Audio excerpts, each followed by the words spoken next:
about to leave, already packing. Come with me, I'm not really asking. We'll get away to a place where we don't know. About to see the world in action, what we can be, life with no distractions. We'll get away, this is what we waited for. Take my hand, we'll make it somehow. We can't miss out. I'm done living life with the lights out. Die with my own doubts. Be free with me. Let's go. Let's be free with me.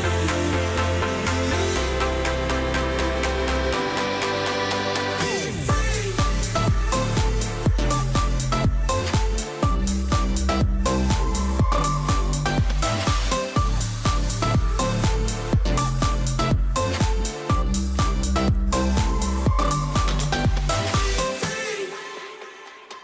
Not looking back, eyes on the freeway, Bonnie and Clyde, a classic cliche. We're on the run, this is what we waited for. Take my hand, we'll make it somehow. We can't miss out. I'm done living life with the lights out. Die with my own doubts. Be free.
Good afternoon, and thanks very much for everyone joining us this afternoon for some theory and debates. I'm joined by Craig, who's over there, and Sarah, who's over there. I actually got it right this time. I normally point in the wrong directions.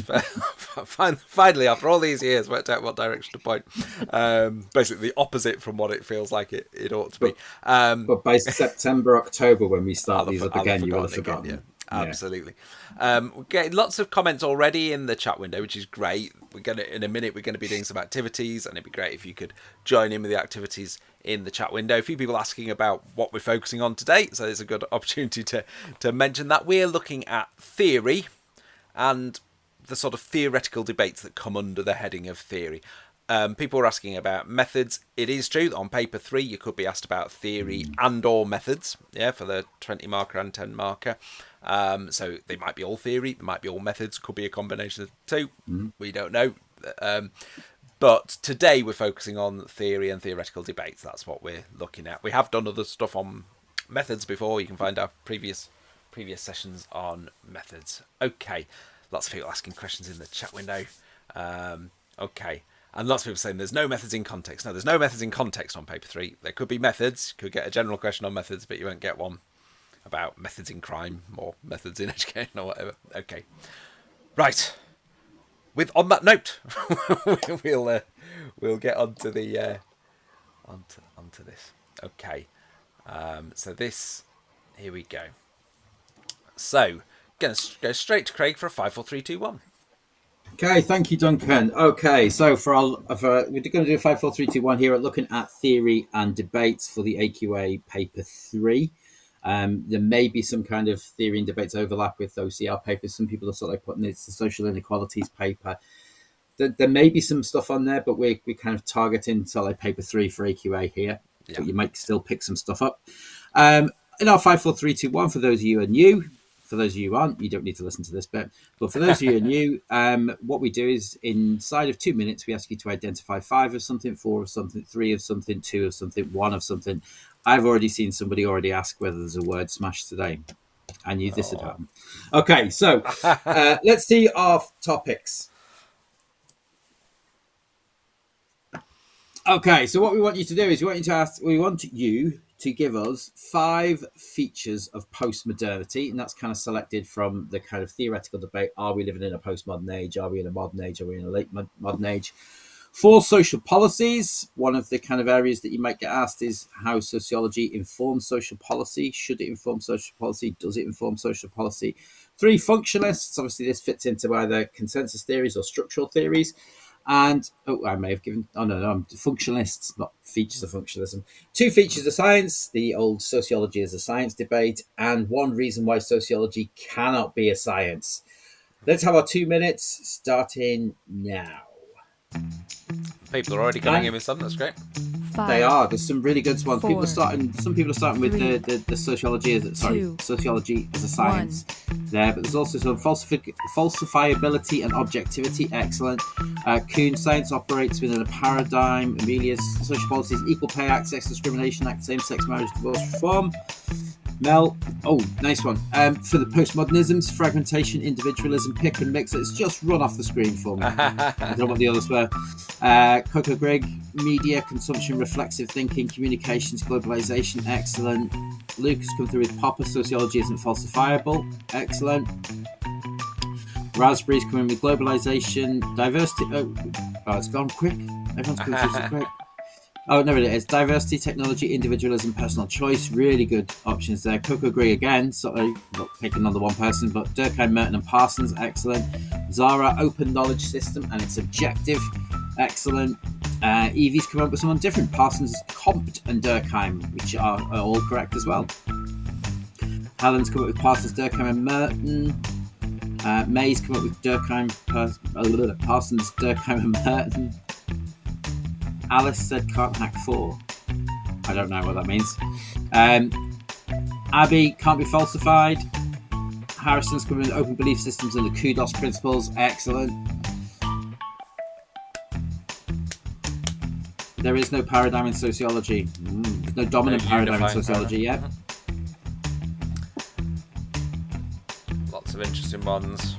Raspberry, Equal Pay Act, Paternity Act 2013, excellent. Free Childcare 2024, nice contemporary one. Sex Discrimination Act. Rain Sparks is with us again. Pick and mix identities, globalization, diversity, no meta narratives, freedom of choice. Excellent. Wow. Yeah. Jack's coming with Divorce Act, Abortion Act, Single Sex Marriage Act. Durkheim, Hershey, Parsons from Abbey. Excellent. Objectivity and creating social facts from Evie for 2 features of science. And Stark's motivation. Is this for the inequality paper? No, not crime and deviance. Really. It's kind of crime and deviance paper. Paper 3. If you're doing OCR, paper 3, AQA. If you're doing OCR, there may be some crossover with theory. Okay. And people are saying no paradigms. Right, let's look at our answers.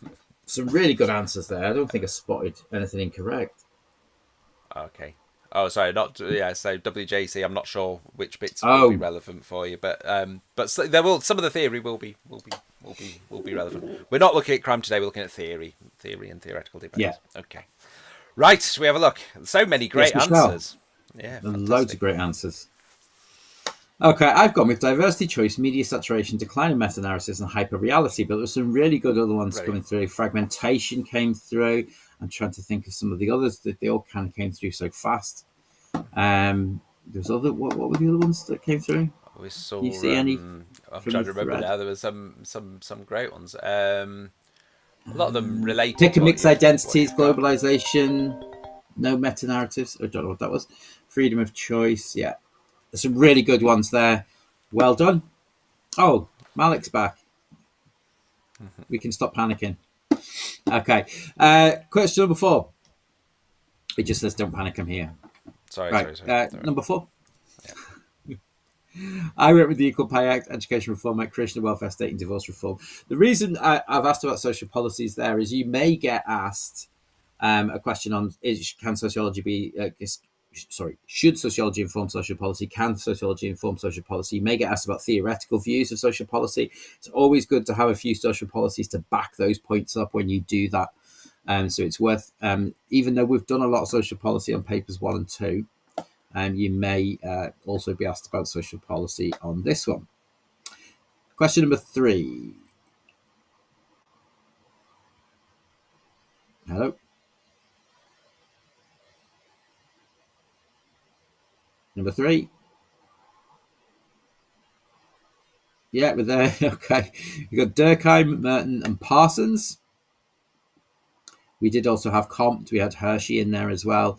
If you get, now we've gone to 2 and an open system.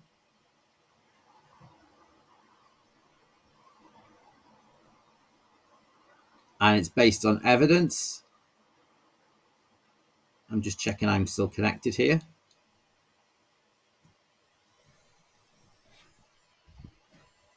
Sorry, Craig, I muted myself. If anyone noticed, there was a call coming through earlier, and it was. It's all right. I was kind of wondering. I thought I'd been cut off here. No, we could still hear you. And then I was talking. not realizing that no one could hear me for a couple of minutes. Then, but anyway. Okay. We had lots and lots of good ones. Name some more functionalists. Yes, well done. If we go back 4 or 5 years, so there was always a trend of me accidentally muting my mic all the time, but now it's Duncan. So 2, hang on, go back. 2 is an open system, and it was based on evidence. There were lots of other features we had, falsification, and lots of others, verificationism, and is the creation of welfare state about like NHS and benefits? Yes, it is, Toby. So really the welfare state comes kind of in, and then lots of other policies then kind of amend the concept of the welfare state. Human beings have agency. I've gone with the idea that human beings will act independent of social factors. Sometimes they have free will, they have choice. Lots of other good ones that people put in there about paradigms. No dominant paradigm in sociology. Sociology that can be subjective. It can't be falsified. Lots of other good things in there as well. Okay. Fantastic. Okay, I'm going to hand over to Sarah now for a connection wall. Okay, right, we're going to have a look at theories here. If you haven't seen a connection wall before, you are going to see a grid with some different key terms on it. And your task is to work out the 3 groups, so there are 3 groups of 4, that you can group these into. But we're not going to tell you what the groups are. So you've got to group them and give the group a kind of title or a name or something that connects them. So I'll tell you that it is theories, so that gives you a good clue what you're looking for. Duncan, let's have a look at the grid. Absolutely. There we go. Here we go. Can you remember what order they come in? So I've got it in front of me on my phone. That's all right. That's all right. That's all right then. So yeah, have a think about theories, and you can use obviously the grid references, so you don't have to write out all of the words and just pop them in. But you've got to, when you say it, so if it's supposing, like Mel has said, functionalists might be one of those groups. What you would need to do is then put the grid references for the words that you believe would fall into that group. So got a question from functionalist, put B1. Yeah. Got a question from Toby, I think it was, asking if you got a question about how effective social policies are, could you criticise the welfare state because of the underclass and Murray? If you did get a question about that, you absolutely could do. And certainly you could, more likely questions about the link between social policy and social theory, and you can certainly use the New Right ideas to consider their views on social policy, which would include Murray's views. Yeah, absolutely. We do have a couple of activities coming up on social policy later on. We do. So. Brilliant. Some answers coming through. Oh, lovely. Facts Card people, Evie and KV have written it out in full, which I think is very impressive. We've got some Marxism identified there, although we might want to be very careful about which Marxist terms we are picking there. Make sure we're absolutely accurate. Tawanda, you've identified a nice group there. You need to give us a title for that. Brilliant. Luke suggested interactionism. Interactionism, that's very good to see. And another interactionism in there from Wilton. Oh, yeah. And Isla. Oh, and Rain Brilliant. Sparks Well also done, looking at Ella. social. Rain Sparks also looking at social action. Absolutely. Good stuff. So I like social action with a question mark, yeah, because we think, Yeah. what are we thinking that might fall under? Yeah. Shall we then Emily. have a look at the first group? Because a lot of Yeah. people have said Marxism. So if we have a look at the first group, you can see there, you were absolutely right. We've got 4 Marxist key terms. And if you haven't found the other groups yet, that might help you eliminate a little bit. Absolutely. Ave asked, what is social reproduction? I'm sorry, just noticing Oh, questions as we go through. So I want to explain, as that one's come up, do you want to quickly explain what yeah, we I'll mean go by for that? it. So, social reproduction, if you think of it as the opposite of social mobility, so social reproduction would be the idea that people who are born into a working class family would inevitably, because of the system, remain working class, remain in working class jobs. And people who are born into huge privilege and wealth, maybe through their middle class family, would, through the education system, through different features of society, remain. It keeps reproducing it generation upon generation. So we would argue that the education system reproduces social class. Let me know if that helps, or follow it up with another question. Wonderful. We've got lots of interactionism suggestions coming up here. So shall we have a look at the second group? Yeah. There we go. You can see we've got interactionist theory. I think if you said social action, these Yeah. absolutely apply. That fits together really well, doesn't it? So identities, labeling, the idea it's a micro theory. So remember that if you were talking about Marxism or functionalism, it would be macro. But for interactionism or social action, we're talking about micro.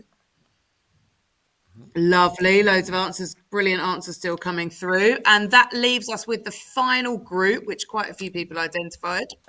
And just Let's as we reveal it, someone earlier, I've lost who it was now, asked what were meant by functional prerequisites. So I'll just put that question out there. I can't remember who asked it, but somebody did in the chat window. Lovely. So functional prerequisites. It's funny because actually I find that phrase only comes up when you look at functionalism as a pure theory. It doesn't really come up when you're looking at education or beliefs or the other topics. But it's essentially this idea that society needs certain things in place.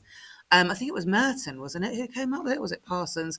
This idea there are certain things that have to be in place for society, to kind of for civilization to really work. And some of those things are like there needs to be an economy so that people can adapt and they can survive. There needs to be kind of pattern maintenance, so things like criminal justice system and ways of kind of keeping people, within that kind of value consensus. So there's a list of things you could look at, but to be honest, you could do brilliantly without ever addressing functional prerequisites. It's just kind of the foundation of functionalism, really. Yeah. Before we move on, there were a couple of other questions which was probably worth just mentioning. Someone was asking, is there a difference between social action and interactionism? I'd say interactionism was social action was a bigger category. So interactionism comes within social action theory. So social action would be a broader category. Interactionism is an example of a social action theory. Would we all kind of Yeah, and you might that? refer to as symbolic interactionism if you're reading about it. Yeah, and someone gave a nice definition. I think it was Rain Sparks gave a nice definition of that and mentioned that labeling theory would be an example of that, which is very good. Somewhere, someone also asked about what was meant by consensus. So it's agreement, where the idea of a shared set of norms and values, people having the same values, norms, and interests, I guess. Yeah. And Toby and Rain Sparks have explained that in the chat as well. Yeah. We love the way you do that, by the way. It's great that you answer It is. It's fantastic. I'm starting to think that it's like we might be out of a job soon here. This new generation coming up to take over from us old men. Absolutely, absolutely. It's good to see. Really good to see. Okay, bubble quiz. Oh, bubble quiz! Yay, my favourite. Bubble quiz. In the bubble quiz, what we do is we ask you a question, and the number of correct answers ranges between 0 and 4. What you need to do in the chat is you need to put down the letters that you think are the correct answers. We're going to focus on lots of different bits of the spec in this one. So we're going to look at the first question is really looking at this concept of sociology as a science. Which of the following sociologists suggested that society can be studied scientifically? Durkheim, Atkinson, Douglas, or Taylor? Don't worry if you haven't heard of all the names. Remember that more than one could be right. Or none, could be right. Lots of people. Everyone's spot on Durkheim. Are there any others? That might be a hint that it's not just they. Perhaps there are, yeah. But well done for spotting Durkheim. Absolutely. Durkheim's pretty much straight away, yeah. Talks about sort of like social facts and the idea we can objectively monitor people's behaviours.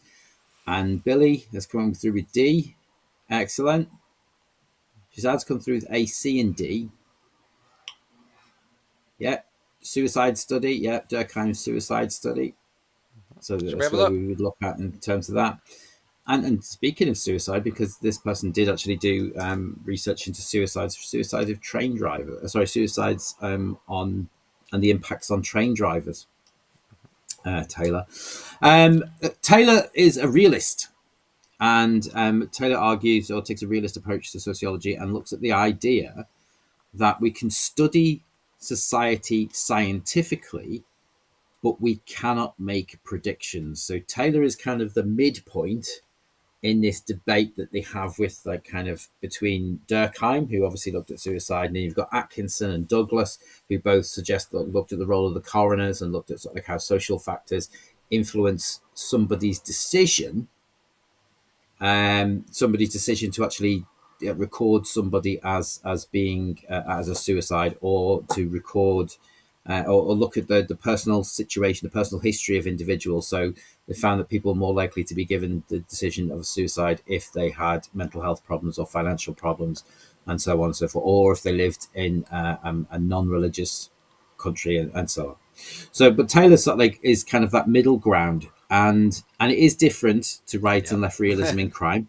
Yeah, it's kind of more of an approach in methodology, if you like. The idea is that what we can do is we can see what's happened and study it scientifically, but we can't make predictions about what people will do.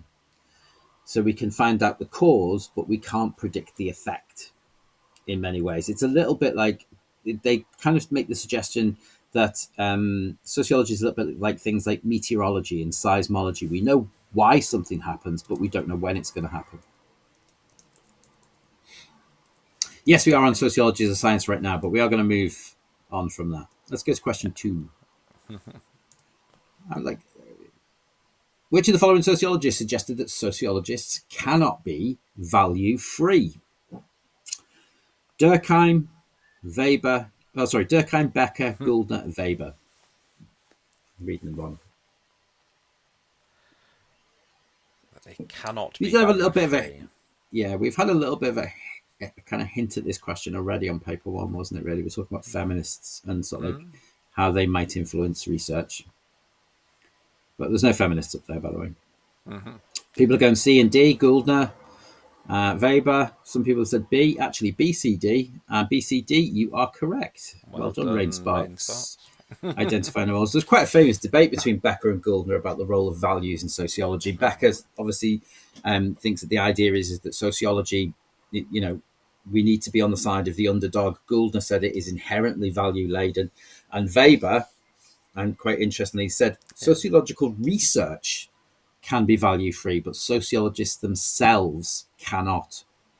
So Weber, if you were to in the world of your nightmares, got a 20-mark question on value freedom, Weber is a nice point that kind of compares the two sides, where he says sociologists can't be value free.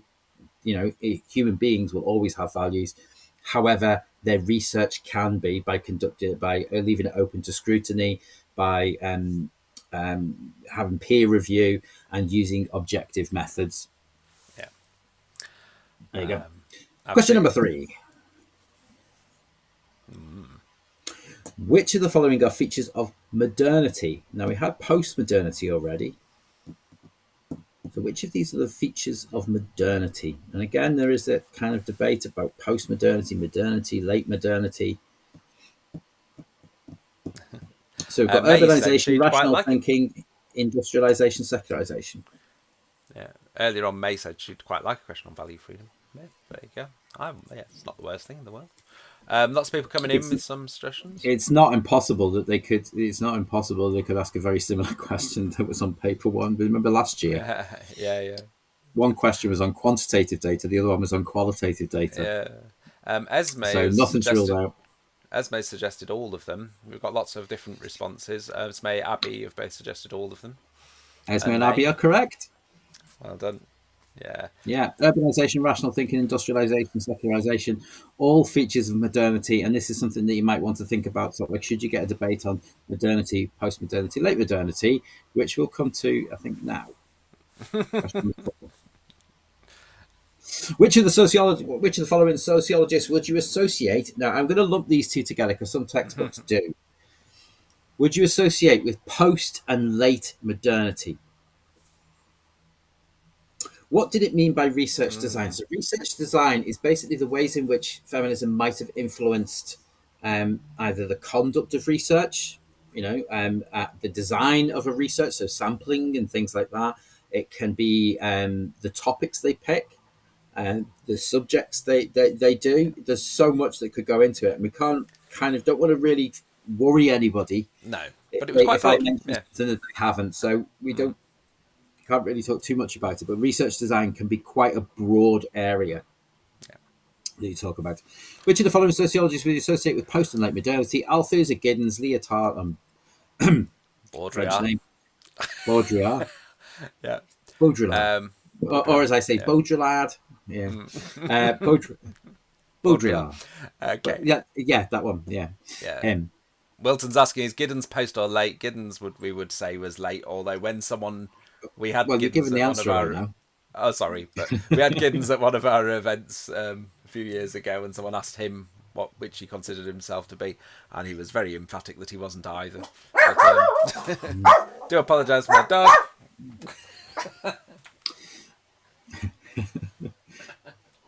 I think the dog feels strongly that we're in late modernity. Yeah.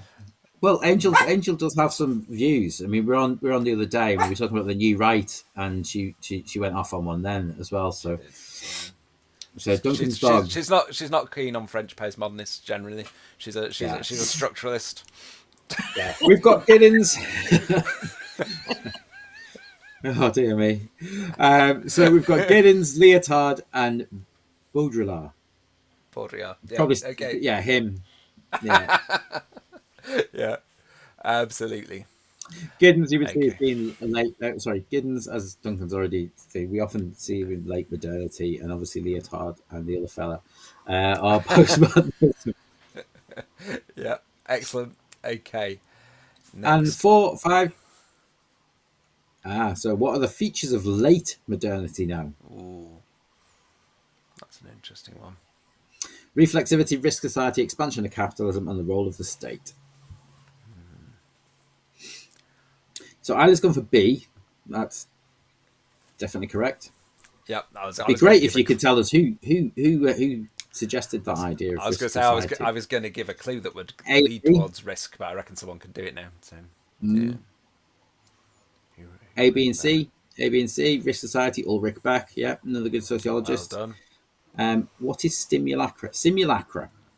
We'll come to that in a minute. The answers are reflexivity, risk society, and expansion of capitalism. So like obviously kind of Marxist views of late modernity. Simulacra, right?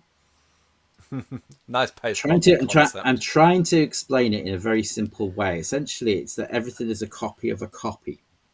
But that's probably not enough, is it? How would you explain simulacra? It's the idea. I mean, it links quite nicely with things like hyperreality and things like that. There was a book, I believe it's Baudrillard, although here we go. Simulacra and Simulant. Yeah, and he also wrote an article saying that the Gulf War didn't happen, which is a weird thing to write because it did. But his point was that we all experienced it through media constructs and created narratives. So in other words, we kind of experience society through constructs, social constructs and media constructs, rather than necessarily what really happened. Yeah. That's sort of it. Yeah. So it links quite well with hyperreality and that sort of concept. It's a simulation, someone's put there. Absolutely. Simulations of simulations. Very nice. Yeah, it's essentially it's a representation of something that isn't real but has its roots in reality. So it's not the real version of events, if you like. Yeah. So something happens But so often when I'm trying to explain it to my students, I often use sort of like things like influencers on social media, sort of like how they've got filters on and things like that. It is a simulacra. It's not the real version. It's an image. It's a copy of a copy, if you like. Yeah. Simulation of simulations. That's Yeah. it. Thank you. Very good. Right. Okay. And that's that one. Role of the state. That would be more linked in with modernity. Role of the Fantastic. state and social institutions. Yeah, going to hand back to Sarah now for a categorise activity. We've got social action theories and structural theories. Angel will be happy. I was just thinking actually about I've got for simulacra, I've got a colleague who brings in a Terry's chocolate orange, and she says we recognise it as an orange, but it's not. It's a simulation of an orange. Yet it does become our reality because we do, in society recognise it as that orange. So I thought it's a really nice concept, I think. It's a quick. Right, That's here quite we good. are. Ready to look at social action versus structural theories. I think we're so familiar with structural theories and we probably pay a little bit less attention throughout the 2 years to social action. So it's really nice to be able to break them down and make sure we know which is which. So you have got 60 seconds when the timer starts to jot down. You can use the numbers. I want a chocolate orange too now, Rain Sparks. Yes. Lots of people are probably feeling that way. So you've got to choose your numbers. Which ones go under social action? Which ones go under structural?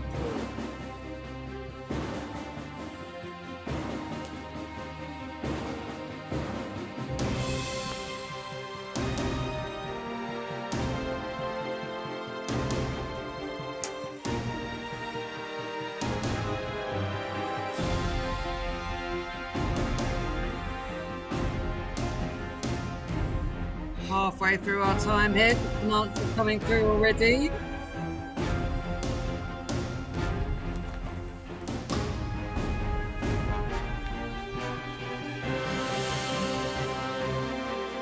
Variation on the answer there, a little bit of.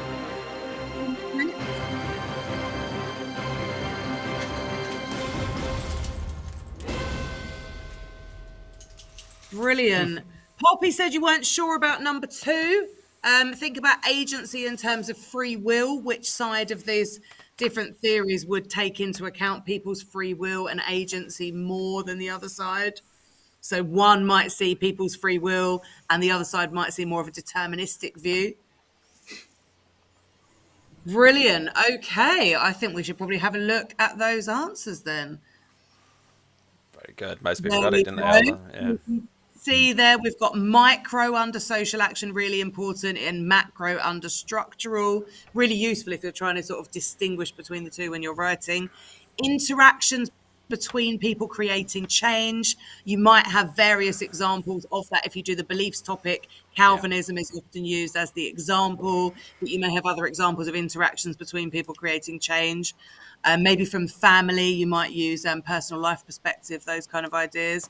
Agency, we've got, if we were going to have a flip side to agency, it probably would be that institutions create society. So that very kind of top-down idea from structuralism. Labeling theory, I think it's really important to remember if you get a question on social action theory or interactionism to bring in what you know about labeling theory, because you've got that in education and you've got it in crime, so you can bring in those lovely examples. Then we've got Becker as a labeling theorist, would fall under social action theory as well. And then we've talked about the other structural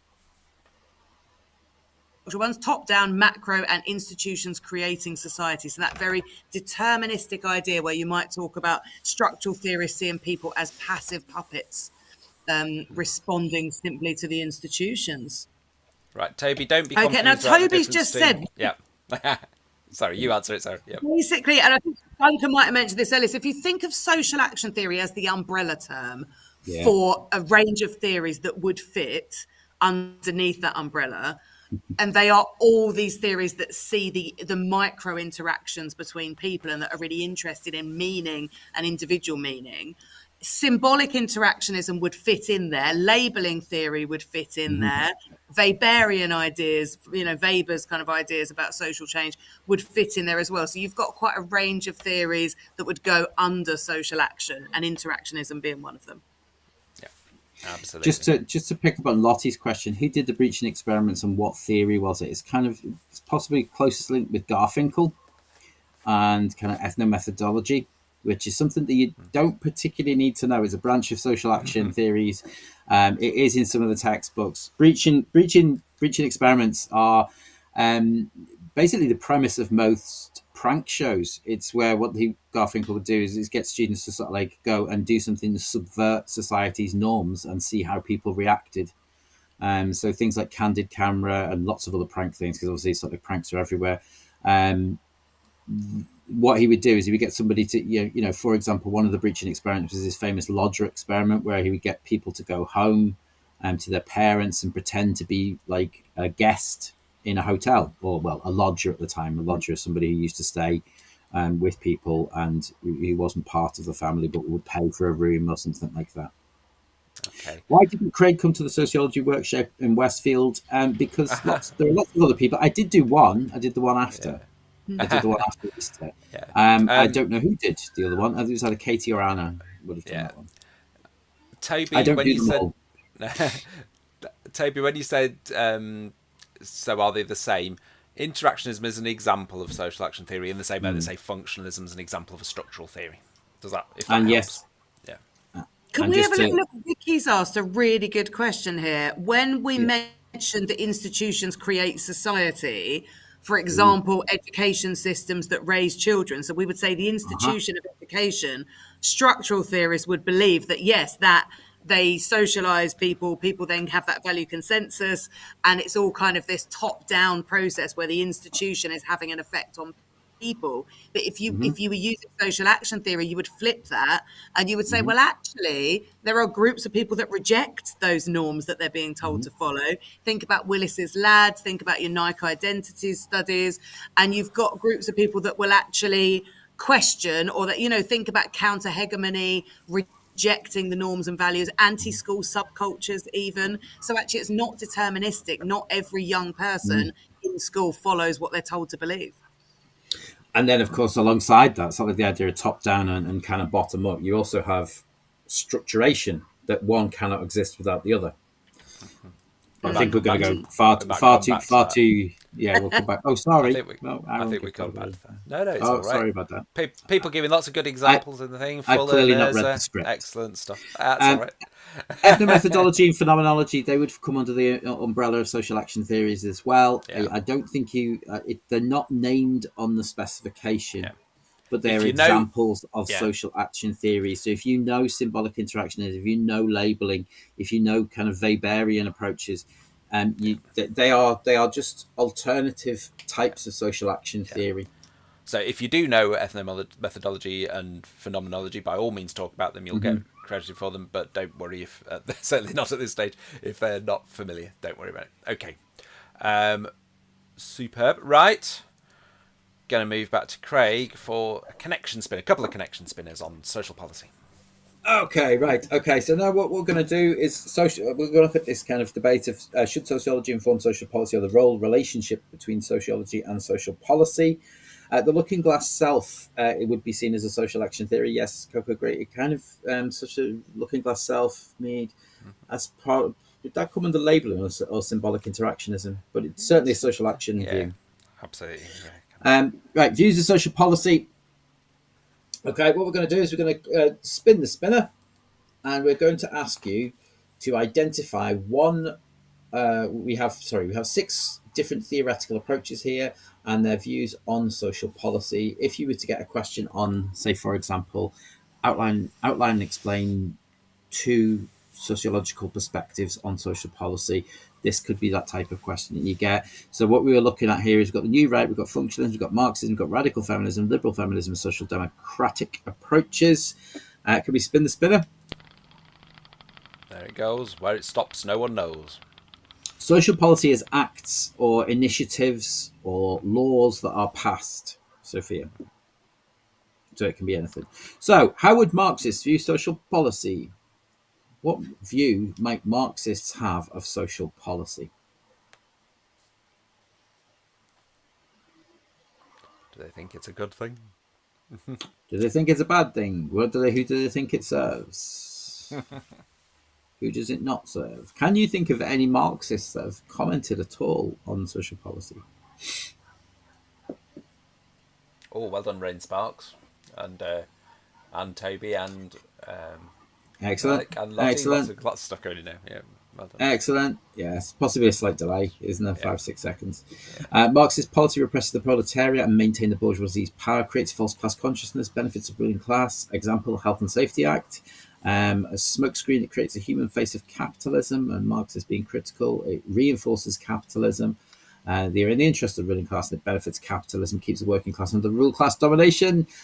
Excellent. Let's see what I put. Yeah. Oh, Tess has come up with one here. Workers. Oh, it's gone quick. Workers' rights, e.g., sick leaves, in to simply make thinkers work they're taken care of, but instead it just means they're able to continue working, which benefits capitalism. Excellent. And Amelia's linked that to Snyder.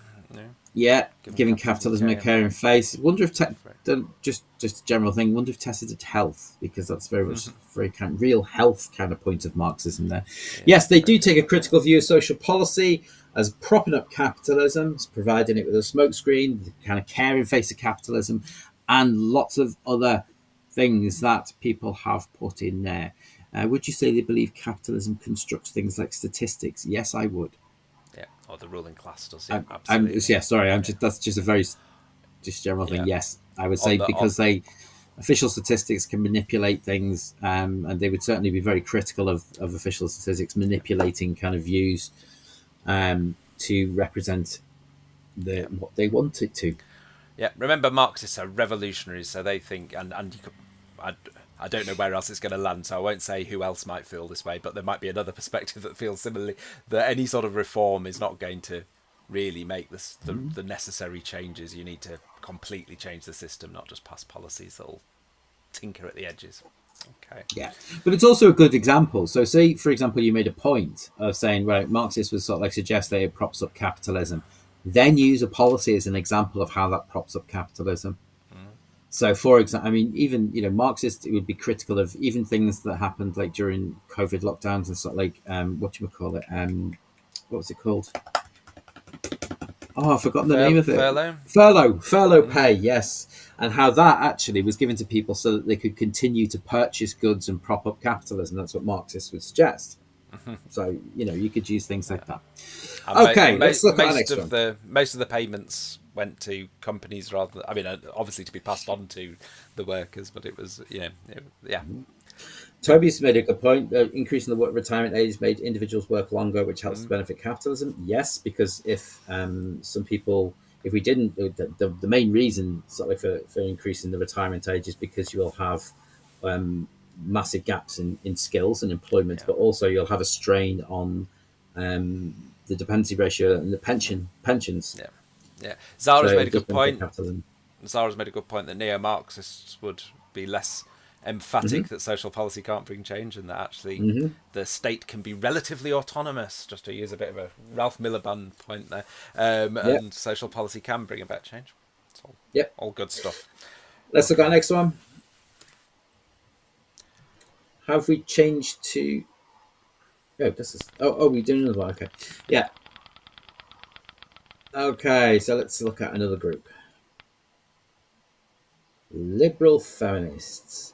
Alice, the social democratic perspective is more of a political perspective that you would deal with in some of the different areas, so particularly things like work, poverty and welfare, healthcare. It's basically like the Labour Party. Yes. That helps. Yeah. Historically, at any rate. Things like the NHS or the welfare state and stuff like that. It's politically the opposite of the new right. Okay, I would say they're more left-leaning, but they're not quite as Marxist. Not quite as extreme as kind of Marxism. So liberal, you're right. Yeah. Okay, sorry, we've had some good answers already. We have, yes. Sorry. Equality for male and females. Believe social policies help bring about equality. Equal Pay Act. Excellent. Happy with progress that's been made for women. To do the positive of social change and bringing through about gradual change. March of Progress View. Sex Discrimination Act. Equal Pay Act. Excellent. I think we've got this. Let's see. People have gone to radical as well. You can do this for any of those kind of different 6 approaches. How do they view social policy? And that's why we've put them up there. What is the connection using existing structures, including policy, to advance much of progress. Excellent. Yes, go on. The one I was sort of hinting at before when we were talking about Marxism was radical feminism, and I was saying that maybe there's another one up there that would dismiss the idea that reform could actually achieve the necessary change. Yeah, Marxism and radical feminism are similar in that sense, that they feel that you need full-on radical change, revolutionary change, rather than policy. Yeah. Okay. Cool. Yeah, I think you've got another, but a Oh, slightly we've got another one. take on it. Okay. Slightly different take on social policy. Yeah. Okay, now we're going to look at sort of like different influences on social policy. So what we're going to look at is how these 6 different features might influence the role of sociology in social policy. So these are all of kind of reasons why why sociological research is often not used in the formation of policy. We have scale of research, think tanks, cost implications, ideological clashes, the consent of the electorate, and lobbying groups. Let's spin it.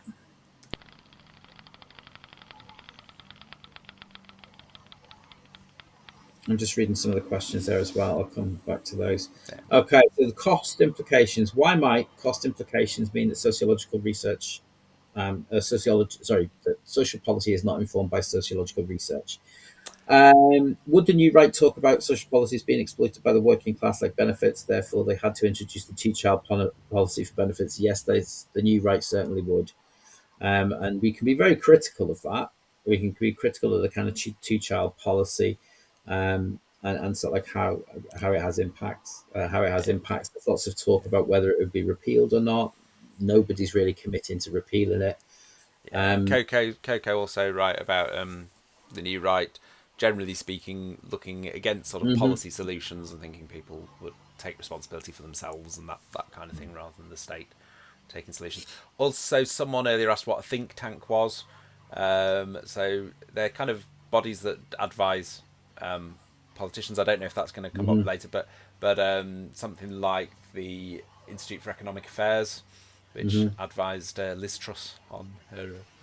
Oh, we're getting all of them now. What lobbying groups? Oh, we'll answer those when we finish this, shall we? What about the cost implications? Lots Can be of people expensive. have come, yes, lots of people have come up with sort of cost implications. Can be expensive. Can be too large scale. Often costly with a small sample group, making the data not generalizable, which kind of links over to scale of research as well. So that's a really good point, Mel.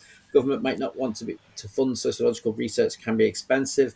Yeah, they certainly they do in some ways fund sociological research, but at the same point in time, what they will do is the findings are often not implicated because sociologists will be more costly.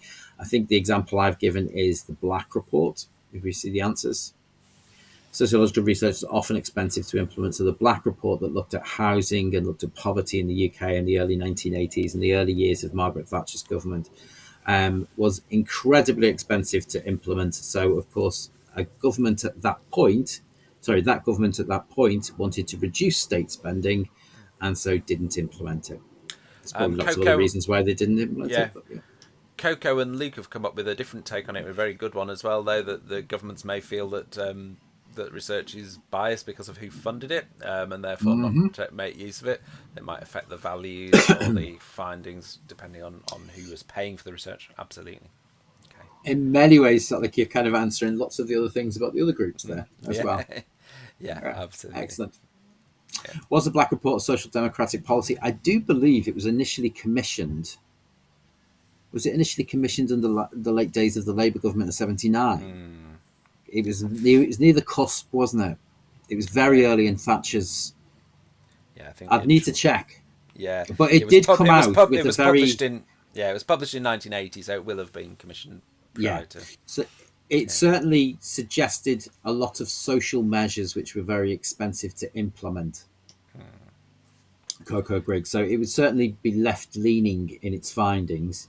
And of course, at that point in time where you start to see the emergence of neoliberalism and the reduction of this, well, not the emergence, sorry, that's just sort of because I had a neoliberal ideology and therefore wanted a small state and wanted to reduce state spending, then that would do that. Can we explain what all of them terms are, please? Okay, so think tanks, Duncan's mentioned already. Lobbying groups. Now, this can be different groups with interests. Who might persuade governments to pass laws. So, for example, the gambling lobby It's very in the Duncan. You might be able to give me a proper date. So with the reform to the gambling laws under New Labour, and there's lots of Yes. interests from. There were, yeah. It was in the It was around. It was 2000s. I'm trying. yeah, Yeah, I'm trying early to two remember thousands, wasn't it? Yeah.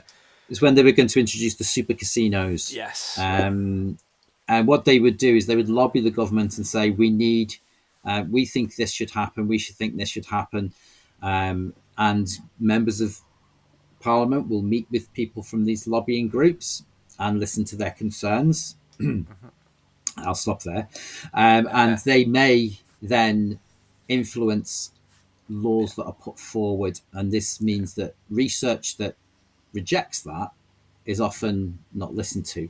Yeah. Another example of lobbying group is things like fracking, Yeah. oil, natural resources, Yeah. those type of things. Yeah. And so the point is, the government might be more likely to listen to such bodies, especially if they put on nice events and pay for nice dinners, Nice etc., lunch. than listen to a sociologist, possibly. Okay, should we see where else it might land? Okay, let's go. Let's spin again. Last one.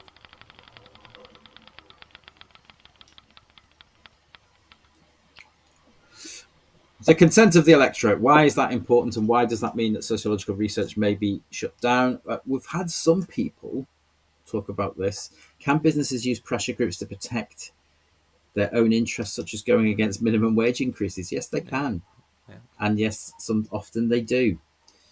So the concept. Less said about that, the better. What if The consent of the electorate. Yeah. So just think, maybe what if the sociologists came up with an idea? That, well, if we think about the consent of the electorate, there's a general election coming up on July the 4th, and so what might parties do in order to win votes? What might they do in order to win votes in that? I don't think any of them actually are, to be honest with you. But you might expect them to come up with policies that they think are popular. You might imagine that people might come up with these ideas. Jemima said they lie. Yeah, that's probably... Yes, they lie. Without making any partisan point, you're probably right. I think nobody's come up with one. It's gone. Electoral parties put social policies in the manifesto. However, they might not implement them as they're just incentives to get votes. Actually thinking possibly when we look at sociological research, it tends to go against certain things. So if we take, for example, the current policy that's being proposed about national service, do we think many sociologists would suggest that is a good idea? I think some could do. It feels like a nice functionalist idea, doesn't it? Like collective conscience. But I know what you're getting at. Who might that appeal to? Might appeal to certain parts of the electorate to try and win some votes. So we go with the consent of the electorate. Suggest people will vote. Suggest policies that people will vote for. And therefore they will reject sociological research. The idea would be potentially. The idea would be is that often sociologists, and particularly when we look at micro scale, small scale ideas, governments aren't always convinced that these are vote-winning policies, and therefore they put forward what are called populist policies instead to try and win an election. Absolutely. Okay. There's the answer. Yeah. And that's why some sociological research may be rejected, because, to be honest with you, sometimes the findings of sociological research can be unpopular with sections of the electorate. Yeah, I'll give you a kind of hypothetical example. If some sociological research suggested you needed to have better conditions in prisons, maybe look at more rehabilitation and training and caring, rather than being harsh on prisoners, that might not go down too well with certain sections of the electorate who might prefer the idea of bringing back capital punishment or something like that. So, therefore, it's unlikely to make its way into a manifesto because they might worry they won't get voted for, apart from whether they agree with it themselves or not. And just looking through some of the comments in there, so there are. I would certainly agree that the kind of younger generations have been left out to dry at the moment. To be honest with you. Anyway, just okay. Back to Sarah for a couple of 30-second challenges, and I do have to say, I'm afraid that these are the The last activities, Alice. I'm sorry, there isn't a word smash today, and I know it's our last one with content, so no more chance for a word smash. But we have done quite a few this time. I apologise for the lack of a word smash. But Sarah's going to take you through a few 30-second challenges just to finish this off. Yes, no word smash, but we are going to look at post-modernity. What more could you ask for? So we've got a couple of short, kind of quick-fire revision questions, 30 seconds each. And the first one is, can you think of 3 contemporary examples, so things you might see in everyday life today or things you might have read about, that are examples of hyper-reality in society? Over to you. We might have had a couple of suggestions earlier when we were talking about the simulacra. Yeah, I think we have. We talked about simulacra.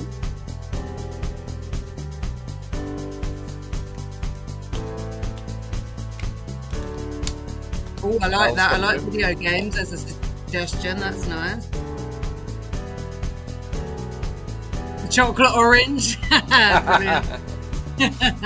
Social media. You might want to be even more specific about social media, actually. Maybe kind of which aspects of it. Reality TV, I like that. And Disney World. Yeah, and that's been written about by sociologists, hasn't it? Disneyland being seen as that hyper reality that we can actually go and engage with. Facebook, there we go. So different forms of social media in different ways that could be seen as hyper reality.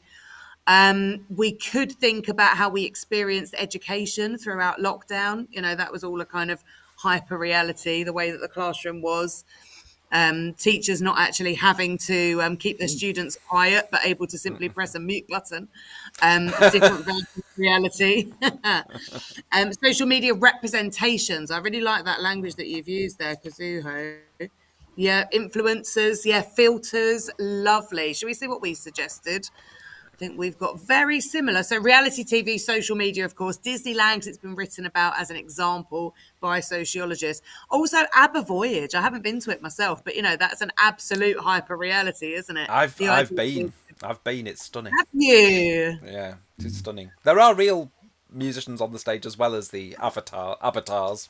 Yeah, it is amazing. Yeah, and it's consuming entertainment in a completely different way, isn't it? But obviously, wouldn't have been possible if you go back a few years. Wonderful. Right, let's have another juicy post-modernity question then. Right, so the other side of the argument, we've looked a lot at the features of post-modernity today, but what are 3 arguments that maybe we're not actually in post-modernity? And this would be really useful for a debates question. This is tricky in 30 seconds, isn't it? Yeah, this is. Might want to abbreviate your arguments. Good to have some of these ready.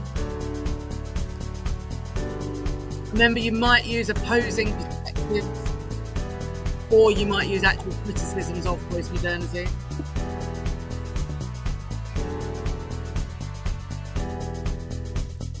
Oh, I like that, Toby. Lovely. So the idea that we still have the nuclear family as a main family type, maybe there's not as much diversity as we think there is. What else we've got? Gender, class and ethnicity still have a big effect on identity. So actually we have an element of diversity and choice, but we're still maintained by those structures of society. Will Blocks has gone for some nice late modernity ideas there, haven't they? Risk, society, extension of capitalism. So maybe we live in late modernity rather than post-modernity. Brilliant. So one of the arguments is, we're not in post-modernity yet. So I'm just looking at late modernity. I was just looking at Esme's 2 comments. That's kind of a slightly unfortunate predictive text there. We still have problems in society like sexism. Yeah, they're very good. I like that. We're basically saying patriarchal structures haven't been disembedded yet. Yeah. Harrison said structuration. So I think we might have more to say about that in a moment because people were asking about that earlier, weren't they? And you can absolutely use that, couldn't you, as a theory that, we're not completely disembedded from structures.